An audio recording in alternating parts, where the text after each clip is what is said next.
Assalamualaikum warahmatullahi wabarakatuh. Alhamdulillah wassalatu wassalamu ala Rasulillah wa ala alihi washabbihi wa mawala. La haula wa la quwwata illa billah. Amma ba'd. Anak-anak kelas 11 yang dirahmati Allah, marilah kita senantiasa bersyukur kepada Allah yang telah melimpahkan nikmat taufik hidayahnya kepada kita semua, utamanya nikmat iman, nikmat Islam, dan nikmat sehat walafiat, sehingga pada kesempatan ini kita dapat melanjutkan pembelajaran akidah akhlak walaupun masih lewat online. Mudah-mudahan kondisi ini segera pulih, kita bisa bertatap muka, bisa saling dekat dan saling akrab antara sesama teman dan antara murid dan guru. Pada kesempatan ini kita akan membahas dua poin. Yang pertama tentang minuman keras dan narkoba, khamar dan narkoba. Yang kedua tentang saikoh atau pencurian. Yang pertama, khamar dan narkoba. Khamar adalah minuman keras yang dapat memabukkan. Khamar merupakan minuman yang terlarang dalam Islam, sebagaimana dalam surah hadis riwayat Imam Muslim dari Abdullah bin Umar radhiyallahu anhu, Rasulullah sallallahu alaihi wasallam bersabda, "Kullu muskirin khamrun wa kullu khamrin haram." Setiap yang memabukkan adalah khamr, dan setiap khamr hukumnya haram, haram dikonsumsi. Dari hadis tadi dapat diambil kesimpulan bahwa khamr tidak hanya berarti minuman keras yang terbuat dari anggur saja, tetapi semua jenis minuman keras, minuman yang bisa memabukkan. Bahkan bisa ditarik kesimpulan, bahkan yang memabukkan, yang diharamkan ini tidak hanya berupa minuman saja, ya, walaupun bentuknya bermacam-macam. Kalau memabukkan juga termasuk khamr yang diharamkan, baik berbentuk tablet, berbentuk pil, atau berbentuk serbuk, atau cairan yang disuntikkan, atau berbentuk sigaret yang dihisap. Asal memabukkan, ini termasuk khamr yang diharamkan. Sudah menjadi ijma, kesepakatan para ulama, bahwa minum khamr merupakan dosa besar. Ya, tentang hal ini Allah Subhanahu wa taala berfirman dalam surah Al-Maidah ayat 90. A'udzu billahi minasyaitonir rajim. Ya ayyuhalladzina amanu innamal khamru wal maisiru wal ansabu wal azlamu rijsum min amali syaitan fajtanibuhu la'allakum tuflihun. Wahai orang-orang yang beriman, sesungguhnya khamr, minuman keras, maisir atau judi, kemudian berkorban untuk berhala, mengundi nasib dengan anak panah atau dengan cara yang lain, adalah perbuatan keji, termasuk perbuatan syaitan. Maka jauhilah perbuatan itu supaya kamu beruntung. Nah, kemudian yang kedua tentang narkoba. Dalam bahasa Arab, narkoba disebut mukhaddirat. Itu sesuatu yang menghilangkan kesadaran. Dalam kamus bahasa Indonesia, narkoba berarti obat untuk menenangkan saraf, menghilangkan rasa sakit, menimbulkan rasa mengantuk atau perangsang.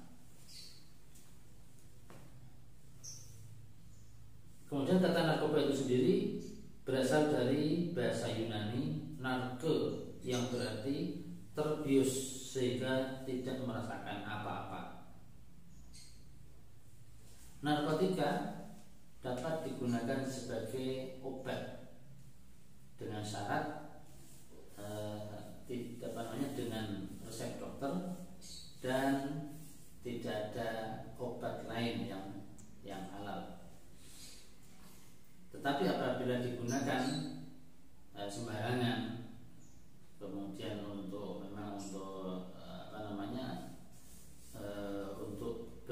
senang-senang dan sebagainya, maka hukumnya haram, dan itu disebut sebagai penyalahgunaan narkoba. Dan dalam hukum Islam itu termasuk dosa besar. Dalam hukum kita, hukum negara kita juga dilarang, bahkan diancam hukuman penjara. Narkotika sebagai zat perusak jasmani dan rohani manusia. Narkotika dapat merusak akal dan menghilangkan stabilitas diri. Narkotika dan khamr merupakan dua saudara kembar yang sama-sama menimbulkan kejahatan dan kerusakan pada masyarakat serta merusak kesehatan pelakunya. Banyak sekali terjadi gara-gara minuman keras, gara-gara narkoba, kemudian tidak hilang kesadarannya sehingga bisa menyakiti orang lain, kemudian ada merampok, membunuh, memperkosa dan lain sebagainya. Nah, itulah salah satu atau salah banyak dari bahayanya khamr maupun narkoba. Penyalahgunaan narkoba merupakan pola penggunaan yang bersifat patologik, jadi bisa menyebabkan berbagai penyakit karena minuman keras. Bahkan banyak ya yang pecandu miras khamr atau narkoba, kemudian badannya kurus, ada yang sampai ini gosong-gosong badannya, ya pokoknya banyak, dan banyak yang timbul penyakit gara-gara khamr ataupun narkoba. Islam telah menetapkan undang-undang yang menghukum orang-orang yang suka meminum khamr ataupun mengkonsumsi narkoba demi untuk menjaga masyarakat dari bahaya yang ditimbulkan. Apa hukumannya? Menurut Islam adalah hukuman cambuk 80 kali. Oleh karena itu, undang-undang tersebut menghukum siapa saja yang mengkonsumsi ganja atau narkoba, karena bahaya yang ditimbulkan narkotika dapat merusak akal dan menghilangkan stabilitas diri. Menurut tinjauan medis, narkoba akan menimbulkan gangguan fisik manusia, mulai dari gangguan menstruasi, impotensi, konstipasi kronik. Konstipasi itu susah buang air tidak teratur, sehingga nanti bisa menyebabkan kotoran yang nempel di usus, sehingga bisa menimbulkan berbagai penyakit dari dalam. Kemudian juga mudah terserang infeksi. Ini penyakit-penyakit yang timbul karena mengkonsumsi narkoba. Kemudian memperburuk aliran darah koroner, dan dalam jangka panjang akan berakibat pada anemia. Timbulnya komplikasi seperti gangguan lambung, kanker usus, gangguan liver, gangguan pada otot jantung dan saraf. Kemudian juga bisa menyebabkan cacat janin, gangguan seksual, dan bisa terjadi pendarahan pada otak. Kesemuanya menjadi penyebab kematian dini, kematian mendadak. Alhamdulillah min dzalik.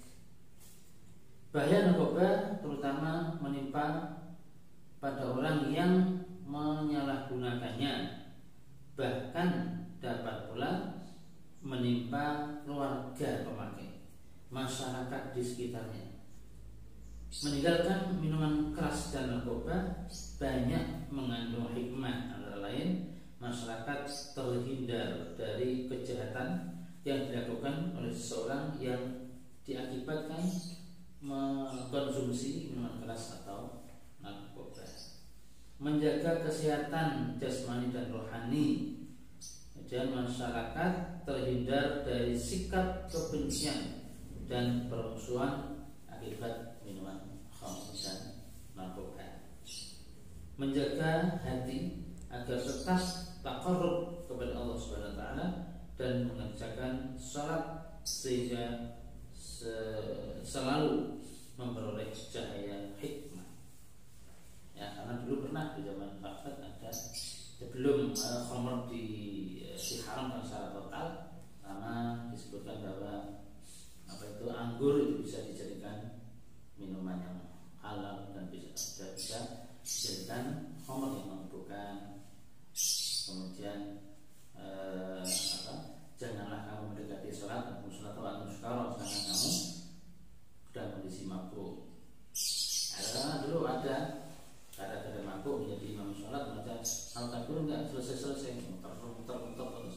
Artinya setelah iman para sahabat kuat dan mantap, diharamkan secara total. Bahkan pada waktu itu dalam sebagian buku sejarah disebutkan ketika khamr diharamkan secara total, para sahabat menuang khamr bersama-sama itu sampai banjir khamr di jalan. Oke, kemudian yang poin yang kedua tentang pencurian atau mencuri. Dalam pengertian umum, mencuri berarti mengambil sesuatu barang secara sembunyi milik orang lain. Baik barangnya diambil itu sedikit maupun banyak, baik itu milik orang lain secara murni sebesar milik orang lain atau dia punya hak di pada barang itu. Pokoknya mengambil barang orang lain secara sembunyi-sembunyi, ya secara bahasa artinya mencuri. Tetapi secara syarak yang menurut syariat Islam, mencuri itu akhdul mukallafi ma lal ghairi khufyatan idza balagha nisaban min hirzin min ghairi an yakuna lahu syubhatun fi hadzal ma'lil makhuf. Nah, di sini dalam bahasa Arabnya ada banyakkan min ghairi an yakuna lahu syubhatun, itu terulang 2 kali. Jadi yang benar insyaallah akhdul mukallafi ma lal ghairi khufyatan idza balagha nisaban min hirzin min ghairi an yakuna lahu syubhatun fi hadzal mal akhud. Jadi mencuri adalah perbuatan orang mukallaf yang sudah akil balik mengambil harta milik orang lain secara sembunyi-sembunyi apabila mencapai nisab, mencapai batas minimal. Nisabnya sariqah penjualan itu 1/4 dinar. Kalau sekarang 1 dinar itu kurang lebih 3 juta, berarti seperempatnya 750-an lah lebih. Jadi kalau mengambil uang atau barang benda yang nilai harganya sekitar 750.000, nah ini termasuk sariqah atau pencurian yang dalam Islam diancam hukuman potong tangan. Dengan pengertian di atas jelas bahwa mencuri yang diancam dengan potong tangan apabila memenuhi syarat-syarat berikut. Yang pertama, pelaku pencurian adalah mukallaf, yang sudah balik dan sehat akalnya. Yang kedua, barang yang dicuri adalah milik orang lain. Yang ketiga, pencurian itu dilakukan dengan diam-diam atau secara sembunyi-sembunyi. Nah, kalau secara terang-terangan namanya bukan mencuri, apa namanya itu? Merampok. Barang yang dicuri disimpan di tempat simpanannya yang layak. Pelaku pencurian tidak mempunyai andil pemilikan terhadap barang yang dicuri. Jika pelaku memiliki hak milik, seperti anak mencuri barang milik orang tuanya, atau sebaliknya, atau istri mengambil harta suami, maka hak atau hukuman potong tangan tidak bisa dilaksanakan. Kemudian yang ke-6, barang yang dicuri mencapai jumlah nisab.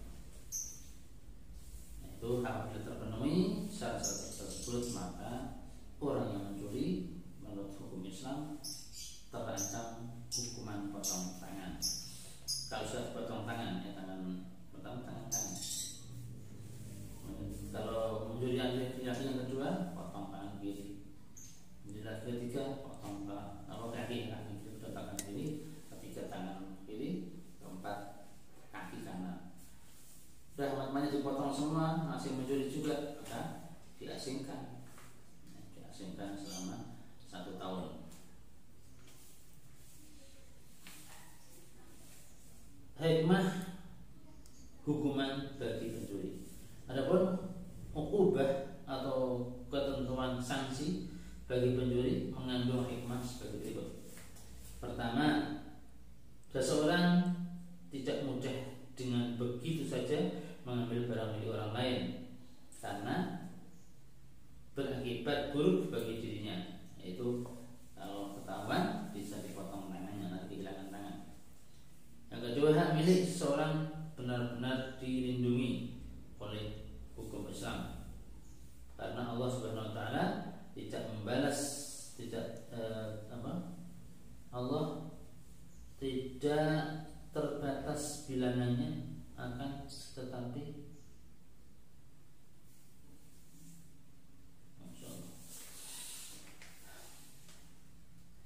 hak milik seseorang benar-benar dilindungi oleh hukum Islam. Karunia Allah tidak terbatas bilangannya, akan tetapi apabila seseorang telah memilikinya dengan cara perolehan yang halal, maka haknya dilindungi. Yang ketiga, menghindari sifat malas yang cenderung memperbanyak pengangguran. Mencuri adalah cara singkat untuk memperoleh sesuatu dan memilikinya secara tidak sah. Pencuri menjadi jerat dan terdorong untuk mencari rezeki secara halal. Memperoleh rezeki dan karunia Allah merupakan kebutuhan setiap manusia.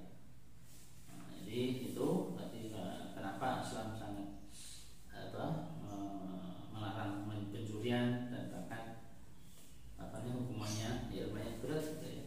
Karena untuk membuat jerat semua manusia dan masyarakat agar tidak mengambil milik orang lain ya, karena kadang-kadang harta benda yang diambil itu sangat-sangat dibutuhkan. Tiba-tiba hilang begitu saja kan, bisa membuat orang menjadi sangat-sangat kecewa dan marah. Jadi cuma marahnya pada siapa? Oke, demikian 2 poin yang telah kita bahas tentang khamr, narkoba dan pencurian. Semoga Allah SWT senantiasa melindungi kita, keluarga kita dan orang yang kita cintai dari berbagai sifat tercela dan dari dosa-dosa, baik dosa kecil maupun dosa besar. Kita tutup dengan doa hampir bersama-sama. Alhamdulillahirabbil alamin. Wassalamualaikum warahmatullahi wabarakatuh.